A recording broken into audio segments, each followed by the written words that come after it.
Oi, pessoal. Aqui é o Daniel do Iniciativa Hora Zero e eu queria compartilhar com vocês uma pergunta que me fizeram esses dias. A pergunta é: quanto que é o mínimo de atividade que eu preciso fazer, quanto que é o mínimo de exercício que eu preciso fazer para ter resultado?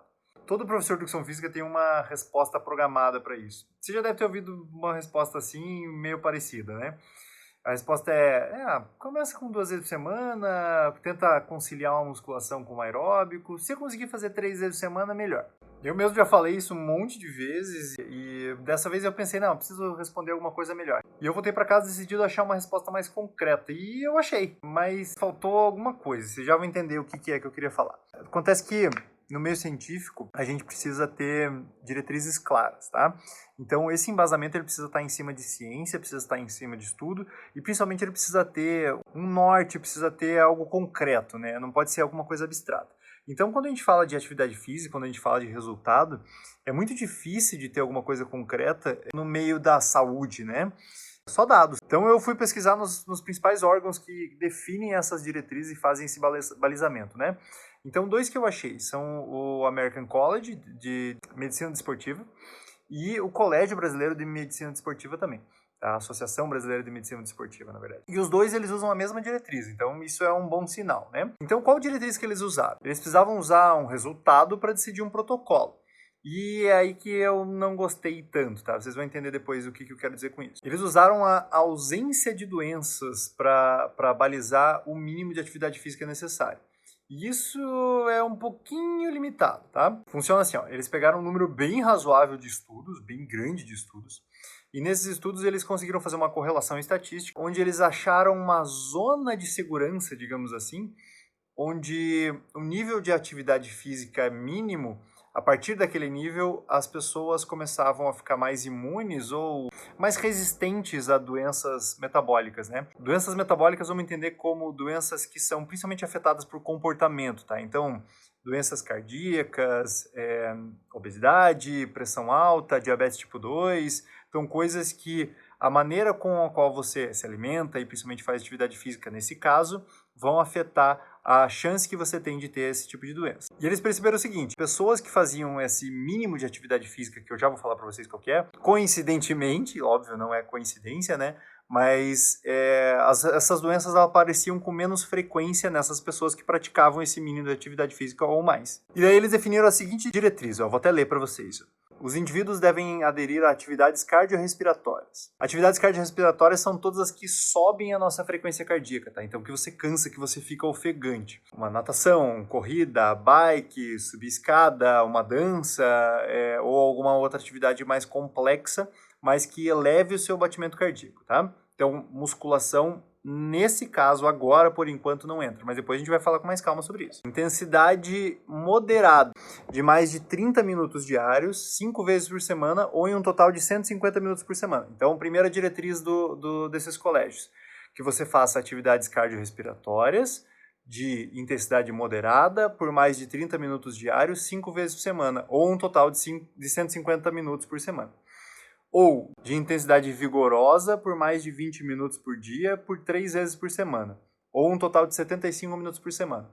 Ou uma combinação que gere um gasto maior que 500 a 1000 METs por minuto por semana. MET é uma unidade de gasto de energia que leva em conta a intensidade, tá? A gente pode fazer um dia um vídeo só falando sobre isso. Vamos pensar que caloria é a tua medida de gasto energético. O MET, ele é a intensidade com a qual você gasta essas calorias. Não é bem assim, tá? Mas é só para a gente entender que o MET, ele é um primo da caloria, mas que coloca a intensidade no jogo aí, tá? Não é bem assim, mas vamos deixar assim hoje. Outra recomendação desses órgãos é que a gente faça atividades resistidas, então que você trabalhe contra uma sobrecarga. A principal atividade que a gente tem nesse exemplo é a musculação, tá? Tem outras, obviamente, mas a gente vai aqui um exemplo só para vocês entenderem.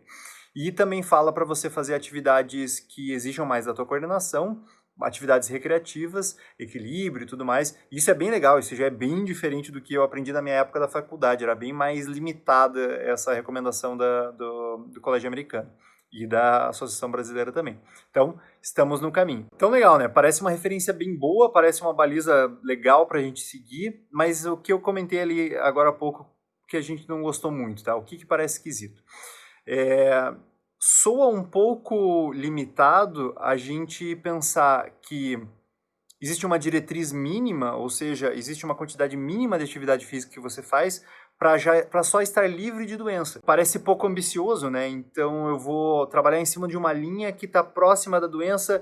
E como que você faz essa medida? Qual segurança você tem de que... Mas será que eu estou intenso o suficiente? Será que se eu treinar menos intenso eu vou estar arriscando tá doente? O quão perto eu estou dessa minha imunidade a essas doenças cardíacas, né? Então deixa eu te apresentar um outro modelo que eu acho bem legal e os dois funcionam de maneira conjunta, num formato muito mais robusto. Nesse outro formato que foi criado por um americano, a gente não trata a aptidão física como uma linha a ser cruzada, tá? Então, daqui para cá você está arriscando ficar doente, daqui para cá você está imune. Ele trata a aptidão física como uma linha contínua. E nessa linha contínua a gente vai pensar que no nosso ponto inicial aqui, você está muito próximo de um risco de doenças cardíacas, de doenças metabólicas, vou chamar de doenças metabólicas, tá? Então você está muito próximo dessa linha. Quanto mais para cá você tiver, mais distante você está dessa linha. E o interessante é sim que você chegue o mais próximo possível desse ponto, da sua máxima aptidão física. E qual que é o ponto legal? Ele não traçou uma linha a ser cruzada, ele traçou um contínuo. Então aqui você está perto dessas doenças. Quanto mais distante você está, mais lastro você tem até chegar nesse ponto de doença de novo. Então olha que legal. Você vai treinando e não existe um ponto a ser cruzado novamente. E se você chegou aqui com 80 anos, lógico que essa linha, vamos pensar que ela tende ao infinito, né? Mas você aqui com 80 anos, a hora que você começa a naturalmente perder esse condicionamento, você vai voltando gradualmente. Então, quanto mais perto daqui você está, mais lastro você tem para chegar. E não precisa ser só envelhecimento. Pode ser uma gravidez, na qual você não consegue treinar com a mesma intensidade, então quanto mais lastro você tem, melhor você vai estar no final da tua gravidez, no teu ponto de volta. Quebrou uma perna num acidente de carro, então você vai precisar ficar parado. Ou uma pandemia que te obriga a ficar em casa.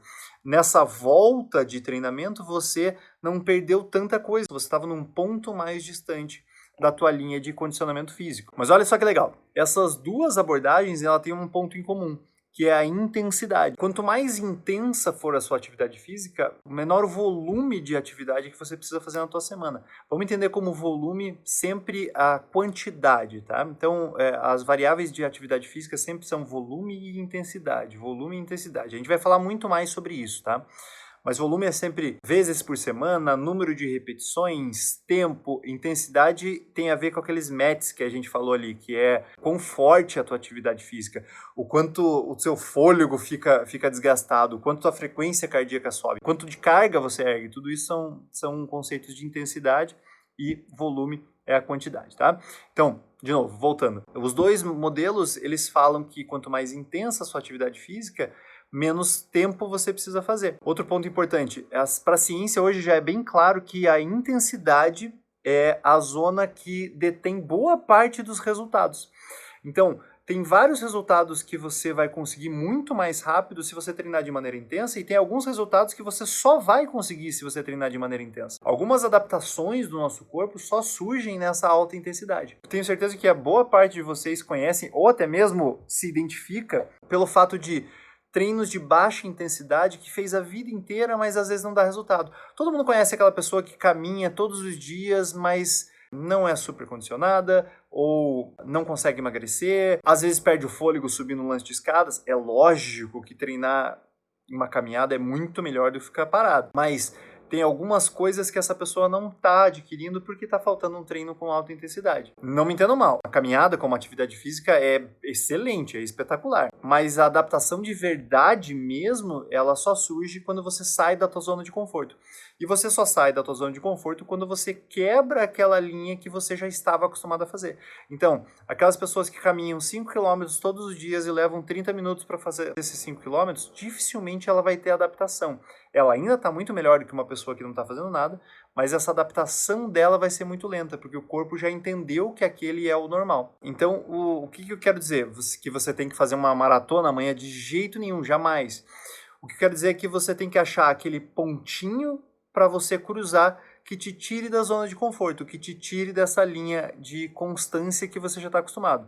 Pode ser que hoje seja subir 5 lances de escadas, amanhã vai ser correr 5 quilômetros. O importante é essa progressão gradual, degrau a degrau, cada vez mais alto, cada vez mais intenso. Tá, então como que eu posso medir isso? Como que eu posso ter certeza que eu estou fazendo uma atividade física intensa?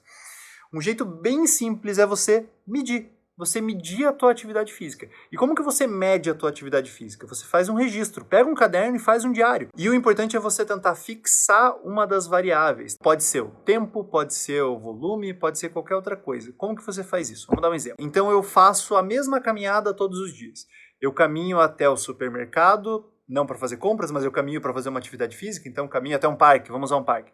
Eu caminho até o parque, dou uma volta no parque e volto. Isso leva 30 minutos e faz 10 anos que eu faço isso. Vamos tentar fazer esse mesmo trajeto agora em menos tempo. Então você vai caminhar, vai dar uma volta no parque, vai voltar. Dessa vez não em 30 minutos, eu vou tentar fazer em 28. E você viu que é possível. Legal, 28, você cansou um pouco mais. Então você já começa a ficar cada vez mais preciso no que te leva à intensidade. Então, anotei e vi que 25 minutos fica apertado para mim. Tentei de novo, 25 de novo. Opa, provavelmente você está chegando muito próximo de uma zona na qual você está trabalhando intensidade.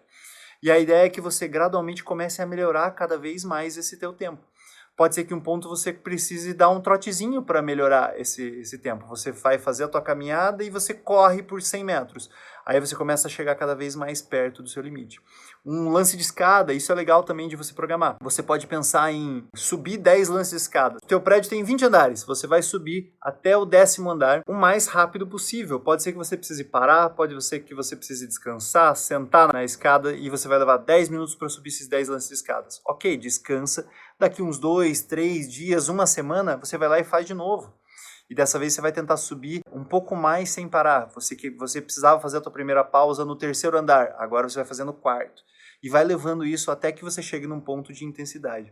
Eu garanto que você, usando a sua métrica mesmo como medida de intensidade, você sempre vai estar fazendo um treino que vai te tirar da zona de conforto e vai te entregar mais resultado. Experimenta, faz um teste. Pega um caderninho e faz um relatório, pega um diário de treino, tá? E anota, fixa uma das variáveis, então eu vou andar 5 km, vou andar 20 minutos, vou subir tantos lances de escadas, vou fazer 10 agachamentos, vou fazer 40 agachamentos o mais rápido que eu puder. E anota, porque daí a próxima vez que você fizer, você vai tentar competir com você mesmo. E não tem melhor competidor do que você mesmo para você se desafiar um pouquinho mais. Experimenta, faz o teste e qualquer dúvida, só perguntar pra gente que a gente vai responder. Bons treinos, galera!